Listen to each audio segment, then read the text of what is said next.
That's the project we have chosen in this example, right? In yours, it'll be a different one. With no PII, you're going to go back to models. And now you've got 74 models. Do you need to go test all 74? No, you don't. But you probably should test out maybe a dozen, right? So maybe divvy it up. Divvy it up from the standpoint you have 4 members. And if you have 4 team members, you're going to want to say, okay, each member takes 3, but you want to assign which 3, right? Because you don't want to be doing the same ones. So you could say, okay, Bruno takes model 130, model 97, model 120. I mean, honestly, by this point in time, you already have all the results for model 130. You know what it is. We just did it, right? And then other people can, you just run through it, you divvy them up, and then you evaluate using that same matrix, the second one, which model gives you the best results, which models, and then you pick the best 3 out of the 10 to 12 or however many you ended up evaluating. You pick the best 3, and then you create your voting mechanism based on those 3. Okay, that's at a high level. Let me show you how we're going to actually do that. So let me actually stop the video. Okay, cool. So what are we going to do? We have this model right here. And so how do we actually compare this to our holdout? Click on the model, right? We need to now do this against the holdout. Click on predict. Sorry, click on the predict. We use the evaluate ROC curve to look at the actual confusion matrix. Right now, click on predict, ignore anything else. Scroll down. And what you're going to want to do is you're going to want to, now I already went ahead and did this. This will take time. What you're going to want to do is you're going to go click on choose file. You're going to want to do local file. And you want to go to your holdout 10 and upload it, right? You're going to upload it. And when you upload it here, I'll just do it. This will just take time. You'll see it's annoying. There it is. It's going to take about a minute or 2 to upload it. That's not the one that's going to even take that much time. When you upload it here, by the way, it's only when you upload it to it within a project, when you upload it to one model, that file becomes available to all your models. So the upload you only have to do once, right? But the compute predictions, to actually run the predictions, you're going to need to do that individually against every model.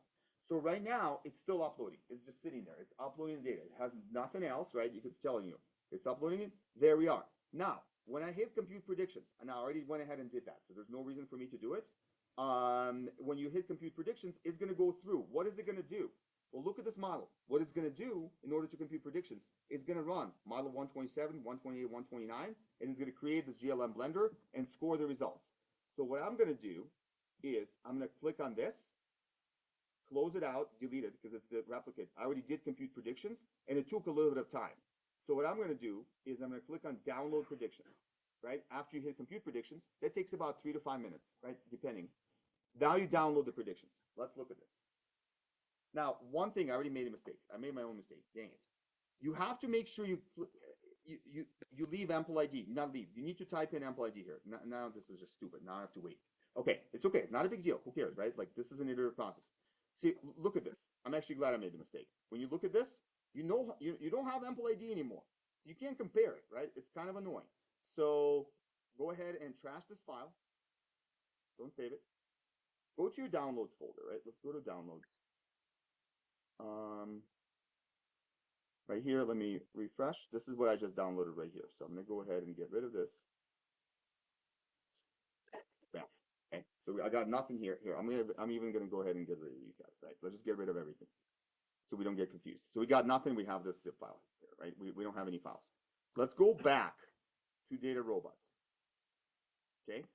What you need to do is you need to put in here the primary key, the Ample ID, right? So Ample ID, make sure it's there. Shows up right there. Now go ahead and click on download predictions. So now it's going to include Ample ID when you download the predictions, okay? Now I'm going to show you how to create the confusion matrix manually using pivot tables. So you'll learn how to do it, but using my template, you don't have to do it, right? It's already done for you. So let's go ahead and take a look. This right here just downloaded the predictions for model. For which model? This download predictions for model 130. But for the time being, because I know while I'm going to be chatting with all of you here, it's going to take time to run these other models. So let me run model 97, right? But actually what I want to show you is when you choose the models, you want to pick different types of models. So in this case, I already have one blender. So just for the sake of showing you, I'm going to not show a blender. I'm going to show you, let me use an individual model now versus a blender. light gradient boosted trees classifier. So that, I'm going to pick that as my model too, just to show you the variation. Doesn't matter. Go to predict. Ample ID is already here, by the way. The first time you do it, you're good to go. And look, the file, like I said, it's already uploaded. So now you got to click compute predictions. So what I'm going to do is I have model 130 already documented, right?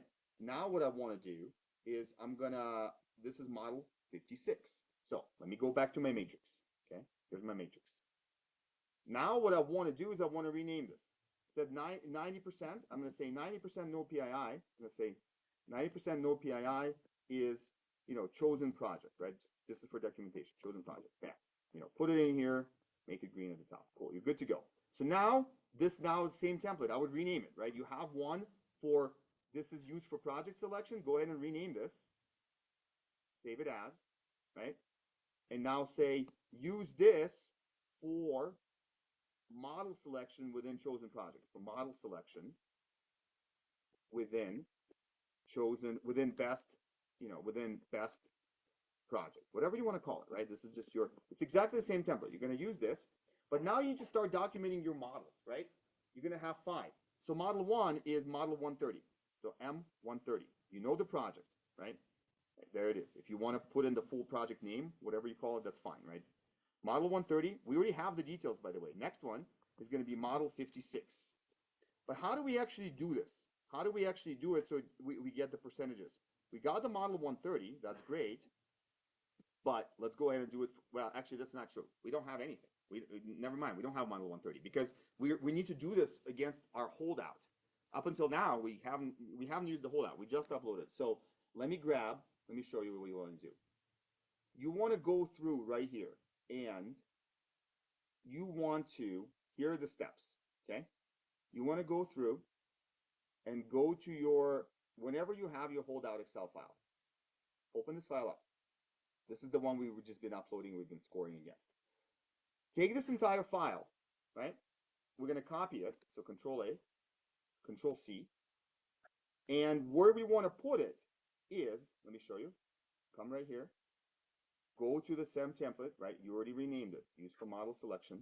Go to the holdout tab right here. And go ahead and do this under,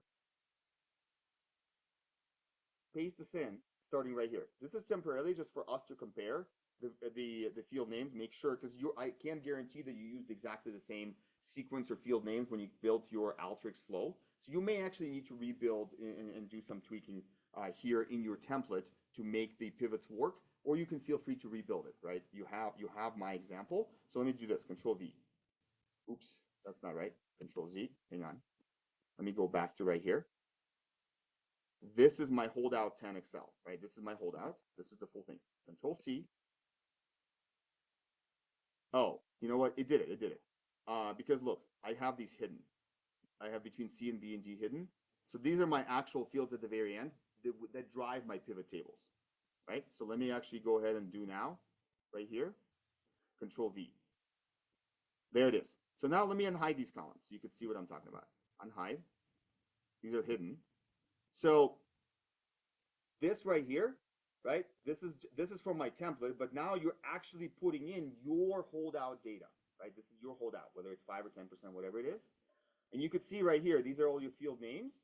And then at the very end of it, you've got the field names that I have for my models. So these are model 1, model 2, model 3. So the only reason why I didn't just replace it all, you want to go through and you want to compare, right? You want to make sure that in order for the pivot tables to work and not get all corrupted, the field names have to be the same. So go through and see, it's already misaligned. Damn it. Why? Something went wrong here. Term, type, ample ID. Okay. So something, something went wrong. So, okay, we can rebuild this. It's not the end of the world. What we're going to do is we're going to say, okay, forget about it. Forget about it. All that I want to do is if you're going to rebuild this, same thing, but grab PII, first generation, all of this data, FA, admissions, grab the rest of, you want to have these fields called predicted model attrition 1, 2, 3, and then voting mechanism ones. So here. let's go ahead and, yeah, first generation ethnicity. We actually honestly don't care about any of these extra fields. Let me just delete this. Let me go through and delete these right here. Okay. And what we need to do now, these are all fine. This is what we just pasted in. But these ones, we obviously need to paste in from our, from DataRobot. So I'm going to go ahead and get rid of these right here. So we're going to paste these in, right? This is my data set. We're going to need to paste in right here, model 1, model 2, and model 3, the ones we picked. Keep the field names the same. So let's go back. Let's look right here. This is model 130. Let's go back to DataRobot. Go to model 130. Model 130. Click right here under predict, where we were. Now download predictions. Okay. Gonna download the file. This is a good idea to have your files organized well. So once it downloads the file, go ahead and rename the file. This is going to be our model 1 in this file right here. Oh, I already did it just a second ago. If you ever download it twice, no problem. Right? Here it is. We're going to call it model 1. Model 1. This is model 130. Okay? Bam. Just for your own notation. Open it up. Right? When you open it up, here's your predictions. Out of the 930 records in here, it said 170 times. It's actually, we have 170 people leaving. Here's the EMPL ID. This is a good idea to double check. EMPL ID starting with 755. You'll see the nice thing is we included the EMPL ID to double check. It ends with 755. Look at the EMPL ID. It's in the same order. So we don't actually need to paste in the EMPL ID. It's in the same order, 755. And then it ends, just double check the end one, right? As long as you don't resort it, ends with 496. That's the last one. Go to our prediction file. Ends with, oh shoot, why is that? That's not good. Why did this happen? All right, here's what we can do. Check this out. Because we don't care about the extra fields, I'm going to show you. Yeah, I don't love this. Why is it off by a record? 31. What happened? Why am I... And in this case, so something is messed up somewhere. This is my holdout. Okay, within. So 239. Let's look at. So something happened. I somehow these last two records, 239, 75. I'm not sure why, but the last two didn't get copied in. Why do I have them? I'm slightly off. So something is messed up, which I don't really like. So what do we want to do? Let's just do a sanity check, okay? Look at our holdout 10. This is our original one. We have 931 records, okay? Here's where we are. So 931, and this one ends with 641. It ends with 641. Did I upload the wrong file? Is there something is off? This is 931, ends with 641. So Y is, yeah, this is correct. What the heck is going on? Hang on. All right, I'm going to go back. Let's do it this way.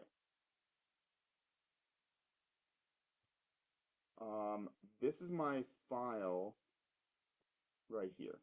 So my holdout 10, this is what we uploaded to DataRobot. Just we don't even care about anything else. Really the three columns we care about are these right here, the first three. So let's go ahead, Control C, grab them. The other columns is just noise, right? Let's go back to our template. In our template,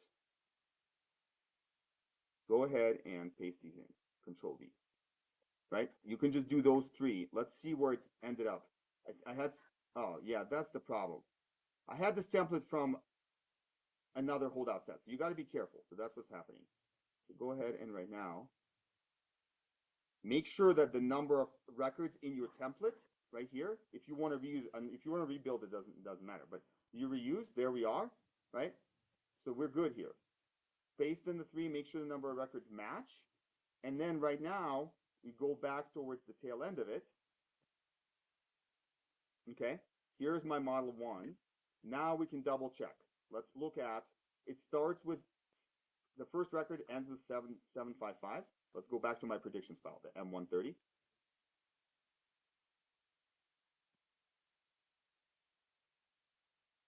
Okay, so there it is, 755. And second one, the very last one ends with 641. Let's go jump back to my template. Let's make sure it ends with 641 because you want to make sure you do the right people. If your people are misaligned, your stuff is going to be trash. 641. Okay, good to go. So cool. So again, you got to be careful, right? The attention to detail matters. We're dealing with real data here. These other fields in the middle are all just, trash. You don't really need them, right? So now we got to paste in the predictions. So how do we do it? Simply go to your model, right? Grab the predictions column, predicted label, Control C, grab it, go back to the template, right? Go back to the template and paste it in, Control V. So now change the column names in order for our pivot tables to work right here. The column names, we have pivot tables on the bottom that do the math for us, right? Those are going to be broken unless the field names are the same. So go ahead and grab in predicted rename, Control C, Control V, and call it model 1. So we did that for only the first model. Now it's a good thing. Let's go ahead and test it. Let's test it. Let's take this pivot table right here. This is pointed towards the first model. Right click on it and say refresh. And ta-da, things broke. If this happens to you, that's okay. Not a problem. This is where you need to learn how to rebuild pivot tables. Not a problem. What you want to do is, again, this is a confusion matrix. You want to put in actual attrition right here on the left, and let's rebuild it. So something went wrong. Okay, let's just do it from scratch. Okay. Okay, so what you want to do is you want to say actual attrition. Actual, this is how this works, right? Actuals go right there. Okay. Predicted attrition model 1, that's our field. Let me drag it out. Okay. Now look at attrition, predicted attrition model 1. Put that into columns.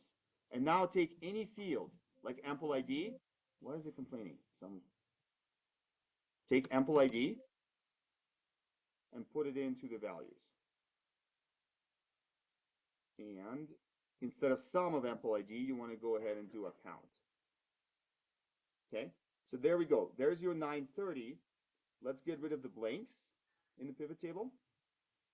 And then that's the predicted, but where is the actual not coming in? Actual attrition. Man, something bad happened with the data here. Okay, I may just need to teach you all how to build this from scratch, which is kind of annoying. That is annoying. Okay, I was trying to save time with this, and why is actual attrition? What is the problem? Hang on. Actual. Yeah. Oh shit. Sorry. It got misaligned. Look at that. Actual attrition. That's not the right field. So actual attrition. When I was doing all the copying and pasting, you know what? It may be simpler. I'm going to tell you this. Okay. It may be simpler just to actually do this from scratch without trying to use the template. So what you would want to do in that case is this, right? Take your holdout 10. Remember this holdout 10? This is the exact file that DataRobot spit out. This is just that file. Okay? Take this file, you have it, right? You want to save this file. Save this file as a Excel, whatever, master. Call it something else. This is basically, I'm building this from scratch right now. I'll show you how to do it. Okay, save it as an Excel file. It's sitting in my class 24. Save it, right? Then right now, we have the right field, actual attrition. I'm showing you how to build the pivot table. I was hoping to use my template, but there's too many fields here.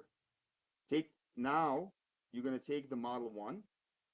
Take the download file that we opened up from our prediction 1, right here. Take this file, we renamed it. Grab it. Predicted label, Control C. Control V, call it predicted model 1. Okay, do the same thing. Go into DataRobot. Same exact thing. This is the template is supposed to make things easier, but I think We can still plug the numbers into the template, by the way. We're still going to use it, so don't worry. Model 130, remember we said model 56? This is our second one. So second one, go ahead and click on download predictions. Right, model 56, it's downloading predictions. We're going to do one more, right? It's going to download predictions for model 56. Let's grab a different model. This is for light gradient boosted trees. Let's create an extreme gradient boosted, so the model 55. Click on compute, hold out 10, right? So this is our third model. So third model is model 55. Let's go see if the predictions ended up being downloaded. Okay, they're still running. Okay, let's give it a sec. Why is it taking so long to do this? So the thing is that to do this actually live, this is kind of the challenge with doing this live, is that it takes time, and Data Robot is fussy, not fussy, it just takes time. So there it is. See, its predictions are cute. So we're not going to be able to do the second one, period. I mean the third one, but we should be able to finish the second one. Let's go back to model 56 so we can get at least those two done. Here's model 56. Okay. I don't know why the download never finished. So click on this. Data Robot doesn't want you to leave the screen, right? So just stay on the screen as you're downloading. You're going to take the second one once it downloads. Come on. Yeah, there it is. Hallelujah. There, it's done. So this is, rename this, right? Call this model 1, model 56. Oops. 5 there is unnecessary. Take the results. It's going to be in the same order, right? Everything's going to be exactly in the same order. Grab the predicted label, Control C. Go to your other file, the super master that we just created, right there. Call it pred M2. You're going to do the same thing with pred M3. We're going to do it later. We're going to paste it in pred M3, and we're going to say all 3, and then here we're going to say 1 of 3, right? Whatever. We're going to paste that in later, but right now, this is very important. If you don't know how to create pivot tables, you got to do it. Go to Control Home, right? Go home, go to Insert Pivot Table. It's going to grab all your data. And now, to build a confusion matrix, actuals. Grab actuals. Actual attrition, we have this field. Put it right there. Predicted attrition 1. We're going to do this for the first one, pred model 1. Bam.